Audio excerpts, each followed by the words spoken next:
In this video, 50 most daily used words Malay to Urdu. Let's go. मैं saya, तुम awak, वो dia, हम kita, आप kamu, ये ini, वो itu,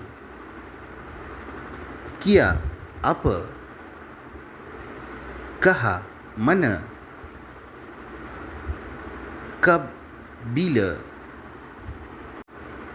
kon siapa, kیوں kenapa, کیسے bagaimana, gar rumah, kehana makan, پینا minum, pani air, kam kerja, sekolah, راستہ jalan, din hari, raat malam, subah pagi, syam petang, mehina bulan, saal tahun, ek satu,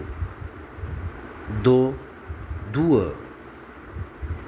tiga, empat, lima, ज़्यादा banyak, थोड़ा sedikit, बड़ा besar, छोटा kecil, garam panas, ठंडा sejuk, buka lapar, biasa haus, बीमार